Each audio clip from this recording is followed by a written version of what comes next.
നമ്മളൊപ്പം Shri Pandalam ബാലനുണ്ട്. Welcome Shri Pandalam ബാലൻ. ഒപ്പം Shri Murugan കട്ടാക്കടയുണ്ട്. Welcome Shri Murugan Kattakada. തിരുവനന്തപുരത്തിൻ്റെ ഞങ്ങൾ പറയായിരുന്നു ജോബിയൊക്കെ പണ്ട് RS പ്രദീപും പ്രദീപും നമ്മുടെ GS പ്രദീപും നമ്മളെല്ലാവരും കൂടി ഈ ദൂരദർശനിൽ നിൽക്കുന്ന കാലം, അതേപോലെ ലൈബ്രറിയുടെ പരിസരങ്ങൾ അല്ലേ, ഇതൊക്കെ യൂണിവേഴ്സിറ്റി ലൈബ്രറിയുടെ പരിസരം, അവിടുത്തെ ക്യാൻറ്റീനിലെ ചേട്ടൻ്റെ ചായ, ഇതൊക്കെ ഞങ്ങളുടെ ശിവണ്ണൻ്റെ ചായ. അപ്പോൾ അതൊരു കാലമായിരുന്നു, ഒരു നൊസ്റ്റാൾജിക് കാലഘട്ടമായിരുന്നു. അവിടെ നിന്നൊക്കെ ഓരോരുത്തരും ഓരോ വഴിക്ക് പോയി. ഇപ്പോൾ പ്രായോഗികമായി ചെറിയ നിറയൊക്കെ വന്നു അല്ലേ,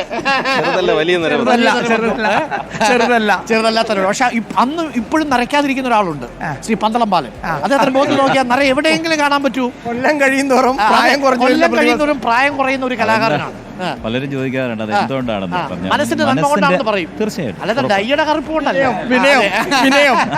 അതീവ വിനയമാണ്. അപ്പോൾ ശ്രീ പന്തളം ബാലനെ കുറിച്ചൊരു പ്രത്യേകതയുള്ളത്, ഈ സർഗ്ഗവേദി ഉദ്ഘാടനം ചെയ്ത് ശ്രീ പന്തളം ബാലനാണെന്ന് തോന്നുന്നു അല്ലേ? മുതുകാടാണ് ഉദ്ഘാടനം ചെയ്തത്. ഞാൻ ഫസ്റ്റ് സോങ് പാടി, ഒരു പാട്ട് പാടാൻ വേണ്ടി വന്നു. അങ്ങനെ 8 പാട്ട് പാടിയിട്ട്, കാരണം ഈ കുട്ടികൾ ഭയങ്കര ക്രേസായിരുന്നു, ഭയങ്കര ഡാൻസും. ഒരു 50-60 വയസ്സുള്ള ഒരു അമ്മച്ചി ഭയങ്കര തുള്ളലായിരുന്നു. അവസാനം ശ്വാസം മുട്ടി ഇവിടെ ഒരു പാട്ട് തന്നെ വീണ്ടും പാടി. കാരണം എന്ന് വെച്ച് കഴിഞ്ഞാൽ അത്രയ്ക്ക് അത് വേൽമുരുകയായിരുന്നു.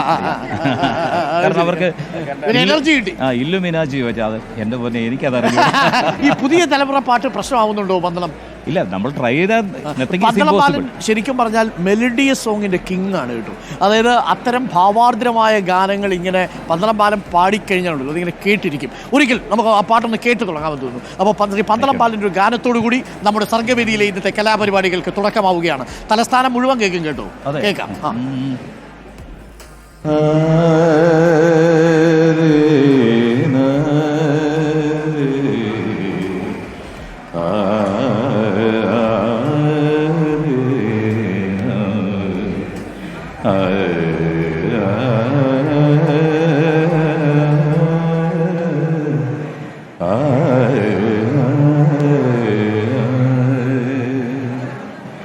ഏഴു സ്വരങ്ങളും തഴുകി വരുന്നൊരു ഗാനം, ഗാനം ദേവഗാനം, അഭിലാഷ ഗാനം.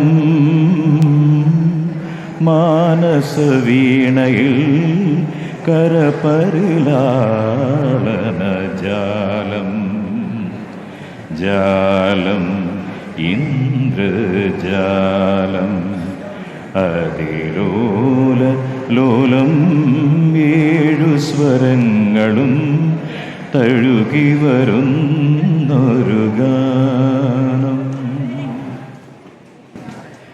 ആരോ പാടും ലളിത മധുരമയ ഗാനം പോലും കരളിലമൃതമഴ. ആരോ പാടും ലളിത മധുരമയ ഗാനം പോലും കരളിലമൃതമഴ. ചൊരിയുമളവിലിളമിഴികളിളകി അതിൽ മൃദുല തരള പദചലന നടന മുതിരൂ ദേവി. പൂങ്കാറ്റിൽ ചാഞ്ചാടും തൂമഞ്ഞിൻ വെൺതൂവൻ കൊടി പോലഴകേഴു സ്വരങ്ങളും തഴുകി വരുന്നൊരു ഗാനം, ഗാനം ദേവഗാനം, അഭിലാഷ ഗാനം. മാനസവീണയിൽ കരപരിലാളന ജാലം, ജാലം ഇന്ദ്രജാലം. എന്റെ അമ്മു തകർത്തു. ഒരു പ്രേക്ഷകന്റെ മെസ്സേജ് വന്നേക്കുന്നത് എന്താണെന്നറിയോ? സാലാ സലാഹു കലോത്സവ വേദിയെ അന്വർത്ഥമാക്കുന്ന വരികൾ, നൊസ്റ്റാൾജിയ വരികൾ എന്നാണ് ഒരു പ്രേക്ഷകൻ എഴുതുന്നത്. പന്തളം ബാലൻ്റെ സ്നേഹത്തോടുകൂടി വിപിൻ വിശ്വനാഥൻ, അതേപോലെ ഇന്നത്തെ നൈസ് സിംഗിങ് എന്നാണ് ജാസ് ബാവ പറയുന്നത്. അനിൽ വാസുദേവൻ, സുപ്രഭാതം അരുൺജി, റിപ്പോർട്ടർ ചാനൽ ആവശ്യം ഗംഭീര പാട്ടാണ്. 20,000 ആളുകൾ തത്സമയം കണ്ടുകൊണ്ടിരിക്കുകയാണ് യൂട്യൂബിൽ. 20,000-ഓളം ആളുകൾ തത്സമയം വീക്ഷിക്കുന്നുണ്ട് നമ്മുടെ ഈ പാട്ട്. ഇത് 8 അരുൺ സാറേ, ഇത് 8 80 പാടിപ്പിക്കും. അതെ, ഇത് ഉടനെയൊന്നും പിടുന്ന ലക്ഷണമില്ല. അപ്പോൾ പ്രിയപ്പെട്ട പ്രേക്ഷകരെ ഇരിക്കൂ. ഇനി നമുക്കൊപ്പം ശ്രീ മുരുകൻ കട്ടാക്കടയുണ്ട്. മുരുകൻ്റെ സ്വന്തം തലസ്ഥാനം അല്ലേ? ഈ പണ്ട് കാലത്ത് ശ്രീ മുരുകൻ ഇത്രപോലെ ഗൗരവമൊക്കെ ഉണ്ടായിരുന്നു ജോബി അറിയുന്ന കാലത്ത് പല രഹസ്യങ്ങളും ഉണ്ട്.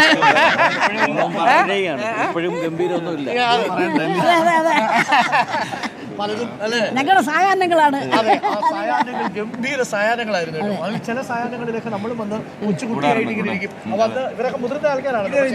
എവിടുത്തെ കഥയാ പറയുന്നത്? ഇപ്പൊ യൂണിവേഴ്സിറ്റി ലൈബ്രറിയുടെ പിന്നിലായിരുന്നു ഒരു താവളം. അന്നൊരു സംഘം ഉണ്ടായിരുന്നു. അന്നൊക്കെ ചെല്ലുമ്പോൾ സാറേ കാലഘട്ടം ഏതാ? 90കളുടെ അവസാനം 2000ന്റെ തുടക്കം. അന്ന് ഞാനൊരു കാര്യം കൂടെ പറഞ്ഞോട്ടെ. ഞാൻ ഇപ്പോൾ ഈ സംഗീത ഫീൽഡിൽ വന്നിട്ട് 40 വർഷമായി. ഞാൻ പന്തളം ബാലൻ എന്ന ഗായകൻ ആദ്യത്തെ വേദി തന്നത് ശ്രീ ജോബിയാണ്. ഞാനന്ന് യൂണിവേഴ്സിറ്റി കോളേജ് കോളേജിന്റെ പന്തളം ബാലന്റെ പേരിലുള്ള തീർച്ചയായിട്ടും. മൊത്തത്തിൽ ഈ സൗഹൃദങ്ങൾ എങ്ങനെയാണ് കലാമേഖലയിലേക്ക് പോയത്? ഒരു കാലത്ത് മോഹൻലാലിനെ വളർത്തിയ സൗഹൃദം എന്ന് പറയുന്നത് ഇന്ന് ശ്രീ മുരുകൻ കട്ടാക്കടയായതും GS പ്രദീപ് ആയതും ജോബി ആയതും പന്തളം ബാലനായതും ഒക്കെ അന്നത്തെ ഒരു സൗഹൃദത്തിൻ്റെ ഒരു കൂട്ടായ്മയാണ്. ആ കണ്ണി ഇപ്പോഴും വളരെ സ്ട്രോങ് ആണ്. അപ്പോൾ നമുക്കിനി ശ്രീ മുരുകൻ കട്ടാക്കട വന്നു എന്ന് പറഞ്ഞാൽ തീർച്ചയായിട്ടും കവിതയായിരിക്കും പ്രേക്ഷകർ ആഗ്രഹിക്കുക. അപ്പോൾ ഒരുപാട് വിശേഷങ്ങളുണ്ട്. എങ്ങനെ പോകുന്നു ജീവിതമൊക്കെ? ഇപ്പോൾ ഗംഭീരമായിട്ട് പോകുന്നു, മനോഹരമാണ്. പിന്നെ ഇത് പറഞ്ഞതുപോലെ ഇത് കിട്ടുന്ന ഒരു സന്തോഷം ഭയങ്കരമാണ്. കാരണം എത്ര വർഷം ഞാൻ 26 വർഷം അധ്യാപകനായിരുന്നതാണ്. ആദിത്യൻ അധ്യാപകൻ, അനാദിയാം ജ്ഞാനം, വെളിച്ചമകം നിറയ്ക്കും പൊരുൾ, ആരാണ് നീ എന്ന ചോദ്യം, നീയാണ് നീ എന്നൊരു ഉത്തരം, രണ്ടിനുമിടയിൽ മുഴങ്ങുന്ന ശുഭ്രമാം ഗംഭീര മൗനമാണ് അധ്യാപകൻ. ഈ അധ്യാപകൻ എന്ന് പറഞ്ഞ ഒരു അല്ലാതെ ജീവിക്കുക എന്ന് പറയുന്ന ഒരു വലിയ ധന്യതയാണ്. അതുകൊണ്ട് ഈ മക്കളെയും കൊണ്ട് പിന്നെ ഈ കലോത്സവ വേദികളിൽ ഞാൻ കൊണ്ട് നടന്നിട്ടുണ്ട്, കുഞ്ഞുങ്ങളെയും കൊണ്ട് പല വേദികളിലും. അപ്പോൾ ഇവിടെ വരുമ്പോൾ ഉണ്ടാകുന്ന ആ ഓർമ്മകളാണ് സത്യത്തിൽ ഈ കുഞ്ഞുങ്ങളുടെ ധന്യത കാണാൻ കിട്ടുന്ന ഒരു വലിയ അവസരമായിട്ടാണ് ഞാനിതിനെ കാണുന്നത്.